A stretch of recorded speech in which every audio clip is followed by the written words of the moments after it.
শতলোক তৈরির কারখানা হইতেছে জামাত শিবির। এখান থেকেই আসছে জামাতের স্লোগান, আল্লাহর আইন চাই, সৎ মানুষের শাসন।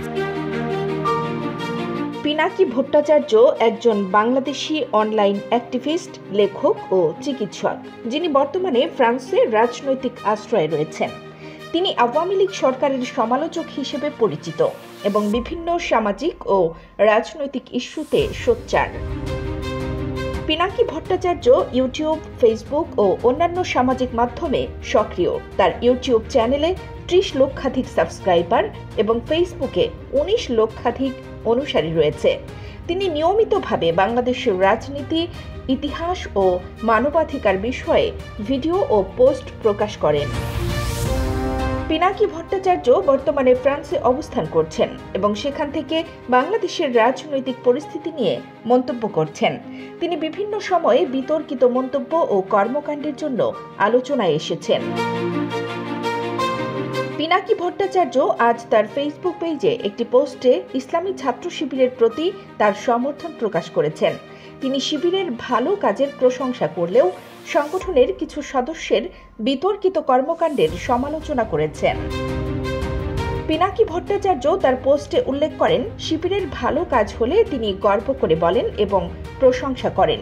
তবে তিনি সতর্ক করেন যে শিবিরের সদস্যরা যদি নুরুল আজিম রনি বা সিদ্দিকী নাজমুলের মতো আচরণ করেন তাহলে তা গ্রহণযোগ্য নয়। তিনি প্রশ্ন তোলেন, যারা এখন শিবিরে নেই বা কোনো দায়িত্বে নেই তারা কোন পরিচয়ে রাজনীতি করছেন এবং জামাতে ইসলামী বা শিবিরের হয়ে কোথাও কাজ করছেন কিনা। তিনি বলেন, এমন ন্যাক্কারজনক কাজ যদি কিছু সদস্য করেন তাহলে সংগঠনের শত ভালো কাজও চাপা পড়ে যাবে।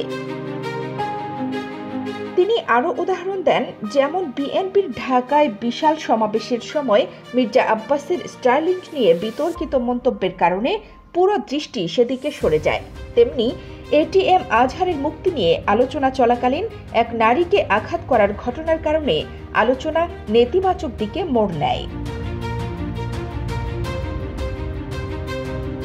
পিনাকি ভট্টাচার্য জুলাইয়ের ঠিকাদারি নিয়ে জুলুমের প্রসঙ্গ তুলে বলেন, যদি কেউ জুলুম করে তাহলে তার পরিণতিও ভালো হবে না।